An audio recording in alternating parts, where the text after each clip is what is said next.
Welcome to this explainer. Go ahead and take a slow, deep breath in and just let it out. Today we're embarking on a really special meditative journey. We're going to explore the profound peace, the spiritual grounding, and the timeless wisdom found in the opening verses of Surah Ali Imran, the third chapter of the Quran. My hope is that as we walk through these concepts together, you'll find a quiet space for your mind to just rest and reflect. It's a question we all wrestle with, isn't it? In a world of endless noise and distraction, where can we actually find an anchor of true peace? We live in an era of constant notifications, relentless news cycles, and deep divisions. Honestly, it's exhausting. But what if the antidote to our modern anxiety isn't something new at all, but something ancient? This beautiful text offers us a timeless sanctuary. It gives us a blueprint for shared purpose and a real way to anchor our racing hearts in absolute tranquility. Right, let's dive into this. Allahu ilaha illa huwa al-hayyul qayyum. Allah, there is no God except Him, the ever-living, all-sustaining. This is verse 2, and it sets the entire foundation for us. True mindfulness, true peace, it begins right here, by recognizing that you are not the one holding the universe together. The ever-living Creator is the one who sustains absolutely everything. So you can let go of the illusion of control because you are being held by the all-sustaining. Section 1. Guarding the heart. Seeking clarity in a complex world. So as we seek clarity in a complex world, the text shows us exactly how to protect our internal peace against all that intellectual noise. It opens with 3 Arabic letters, Alif Lam Mim. In verse 7, the text explains that while some verses are precise, others are elusive. Their full meaning rests only with the divine. Now, people with deviant hearts, they obsess over these to spread doubt. But those grounded in knowledge simply say, we believe in it. Accepting this mystery, rather than endlessly arguing over things we can't fully grasp, well, it's a profound lesson in intellectual humility. It's a powerful exercise in letting go, which is where true inner peace really begins. And this realization flows directly into one of the most beautiful prayers in the text, found in verse 8. Our Lord, do not let our hearts deviate after you have guided us. Grant us your mercy. I really invite you to make this a daily meditation. Imagine just whispering this in the quiet moments before the day's anxieties take over. It's a beautiful way of asking the Creator to hold your heart steady when the world tries to pull it in 1,000 different directions. This brilliantly illustrates why our hearts get so easily pulled away in the first place. Verses 14 and 15 lay out a powerful contrast. On one hand, we see the distracted life. That's the exhausting, endless modern pursuit of wealth, status, those fleeting treasures of gold and silver. And the text acknowledges that these things are naturally appealing to us. But then it pivots to the eternal sanctuary. It asks, shall I inform you of what is better than all of this? For those mindful of the divine, there are gardens under which rivers flow, and ultimate divine pleasure. It's just a gentle reminder to not trade our everlasting peace for fleeting worldly winds. Section 2. Miracles in the Sanctuary. The unbroken chain of faith. To truly understand this piece, the chapter invites us to look backward to see this incredible, unbroken chain of faith. Verse 33 tells us that the Creator specifically chose Adam, Noah, the family of Abraham, and the family of Imran above all people of their time. They're described as descendants of one another. The pure, simple message of surrendering to the one Creator has been continuously preserved across all these eras, leading right up to the very sanctuary we're about to enter. The crucial point here is what actually happens inside that sanctuary. The text introduces us to Mary, the mother of Jesus, as a young woman dedicated to the temple by her mother.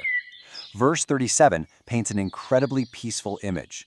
Her guardian, the prophet Zachariah, would visit her in the sanctuary, the quiet prayer space, and he would miraculously find her supplied with provisions. When he asked where they came from, her tranquil reply was simply, "It is from Allah." Surely Allah provides for whoever He wills without limit. Her quiet, steadfast spiritual devotion yielded miraculous, completely unseen support. Witnessing Mary's profound peace deeply inspires Zachariah. Even though he's elderly and his wife is barren, he prays for a child right then and there. And miraculously, angels announce he will have a son, John.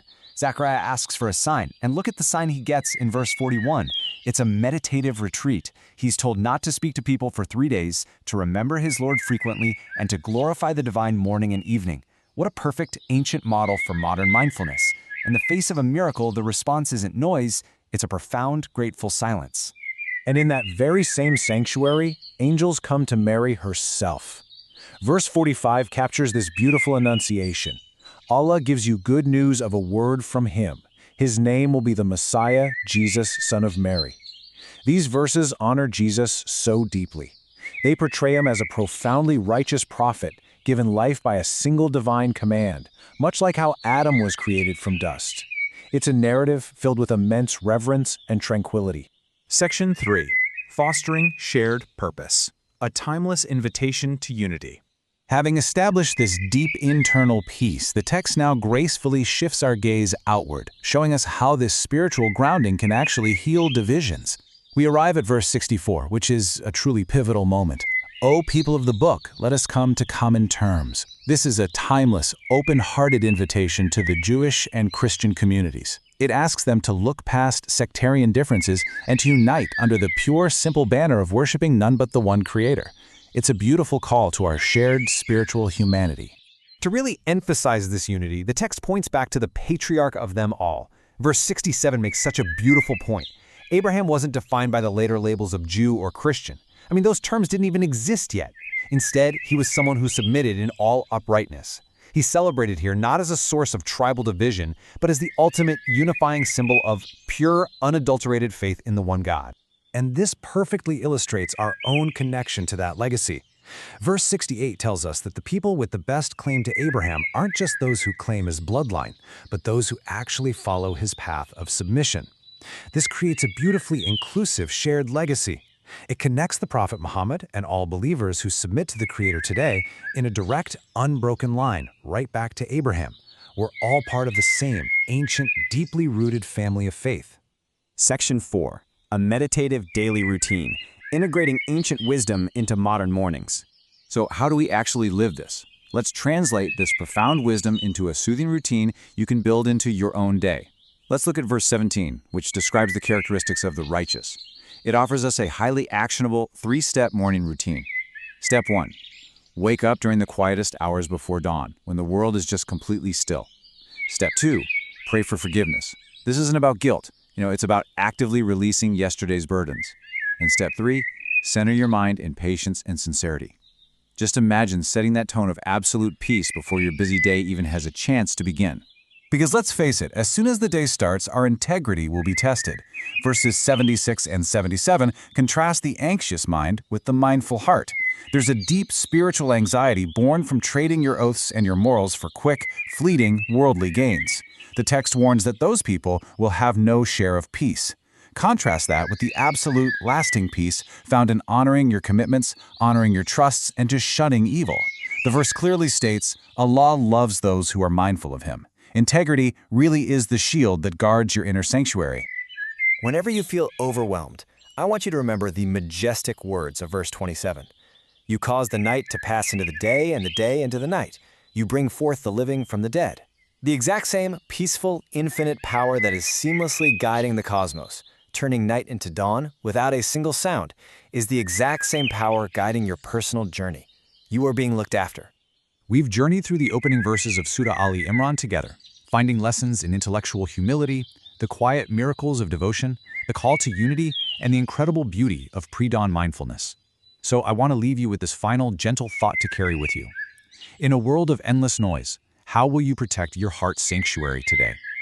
Thank you so much for taking this time to center yourself with this explainer. Peace be with you.